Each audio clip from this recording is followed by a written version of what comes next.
ഞങ്ങൾ പൂർണ്ണമായി അടിയറവ് വെച്ചിരിക്കുകയാണ്. കർത്താവെ, ശാരീരികമായി തളർന്നു കിടക്കുന്നവരുണ്ട്, ശാരീരികമായി രോഗാതുരത പനി പിടിച്ചിരിക്കുന്നവരും, കടലിൽ നിന്ന് പൊങ്ങാൻ പറ്റാത്തവരും, പൊങ്ങിയിട്ട് നീരും വെച്ചിരിക്കുന്നവരും ഒക്കെ ഉണ്ട്, വേദന ഉള്ളവരുണ്ട്. അവരെല്ലാം ദൈവമേ സ്പർശിക്കണമേ. കർത്താവെ, എവിടെ പോകാനാണെന്നും വിചാരിച്ചുകൊണ്ട് മനസ്സിടിഞ്ഞ് കിടക്കുന്നവരുണ്ട്. അവർ പോകുന്ന കാര്യങ്ങൾ നടക്കത്തില്ലാത്തത് കൊണ്ട് അവർക്ക് മനസ്സിന് പ്രയാസമുണ്ട്. ദൈവം, എങ്കിലും ഞാൻ അവരെ നിൻ്റെ നാമത്തെ ആസ്വദിക്കുകയാണ്. അവർ പോകും ദൈവമേ. അവിടെ കൂടെ അമ്മയെ, പരിശുദ്ധമ്മേ, അമ്മ പോകണം. സഞ്ചാരി മാതാവേ, അവിടെ കഴിവ് കൊണ്ടല്ല, അവരെടുത്ത ഉടമ്പടിയുടെയും ഇത്രയും നാൾ അവർക്ക് വേണ്ടി ഞങ്ങളെ പ്രാർത്ഥിച്ചിരിക്കുന്ന കൃപാസനത്തിൻ്റെ പ്രാർത്ഥനയുടെ അടിസ്ഥാനത്തിലും ആധാരത്തിലും ദൈവമേ, തന്നതായി പറയാൻ കഴിവില്ലാത്തവർ, സഹായിക്കാൻ ആരുമില്ലാത്തവർ, പലതരത്തിലുള്ള ആക്ഷേപങ്ങളിൽ ജീവിക്കുന്നവരവിടെ എല്ലാം കർത്താവേ നീ കൂടെ പോകണമെന്ന് പ്രാർത്ഥിക്കുന്നു.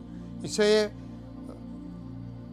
കുഞ്ഞുങ്ങൾ പരീക്ഷ എഴുതിയിട്ടുണ്ട്, മുതിർന്നവർ ഇൻ്റർവ്യൂ ഒക്കെ കഴിഞ്ഞിട്ടുണ്ട്, അവിടെ വലിയ ടെസ്റ്റ് കഴിഞ്ഞിട്ടുണ്ട്, ഓരോരോ തരത്തിലുള്ള പരീക്ഷ, PhD-ക്കാർ, അവിടെ വൈവകൾ, അവിടെ പ്രസൻറ്റേഷൻസ്, അതുപോലെ തന്നെ ഓരോരോ മേഖലകളിൽ പഠിച്ച് പരീക്ഷ എഴുതി കഴിഞ്ഞവർ, അതിൻ്റെ റിസൾട്ട് പ്രതീക്ഷിക്കുന്നവർ, കർത്താവേ, റിസൾട്ട് കിട്ടിക്കഴിയുമ്പോൾ ഇത്തിരി പഠിച്ചാൽ മതിയായിരുന്നു, ഇത്തിരി കിട്ടിയാലെന്നൊക്കെ ഓർത്ത് നിരാശപ്പെടാതിരിക്കാൻ കർത്താവേ, not by merit but by grace. ദൈവമേ, മക്കളുടെ കഴിവിനേക്കാൾ ഉപരി നിൻ്റെ കൃപ കൊണ്ട് അവർക്ക് സമർത്ഥമായ മാർക്ക് കിട്ടി അവർ പിടിച്ചു കയറാനുള്ള കഴിവ് അവർക്ക് നൽകണമെന്ന് പ്രാർത്ഥിക്കുന്നു. കർത്താവേ, ഞാൻ അങ്ങയുടെ നാമത്തിൽ പ്രാർത്ഥിക്കുന്നു. ജോലി സംബന്ധമായ കാര്യങ്ങൾ, വിൽക്കാത്ത തോട്ടങ്ങൾ, വിൽക്കാത്ത പാടങ്ങൾ, വിൽക്കാത്ത സ്ഥലങ്ങൾ വിറ്റുമാറുന്നതിന് വേണ്ടി പ്രാർത്ഥിക്കുന്നു.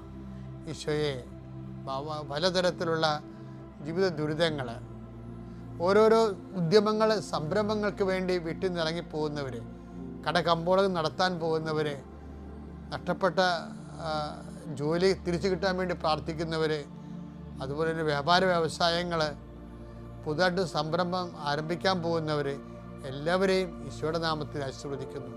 കർത്താവ്, യാത്ര ചെയ്യുന്നവർ, യാത്രയ്ക്ക് ഒരുങ്ങുന്നവർ, യാത്രയ്ക്ക് വേണ്ട രേഖകൾ ക്രമീകരിക്കുന്നവർ, എല്ലാവരെയും ഈശോയുടെ നാമത്തിൽ ആശീർവദിക്കുന്നു.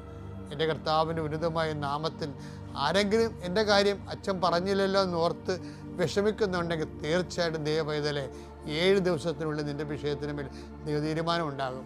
എൻ്റെ കർത്താവിൻ്റെ ഉന്നതമായ നാമത്തിൽ, സഭയുടെ അധികാരത്തിൽ, കുരിശിൻ്റെ അടയാളത്തിൽ ദൈവശക്തി അതിനെ അനുഗ്രഹിക്കപ്പെടട്ടെ.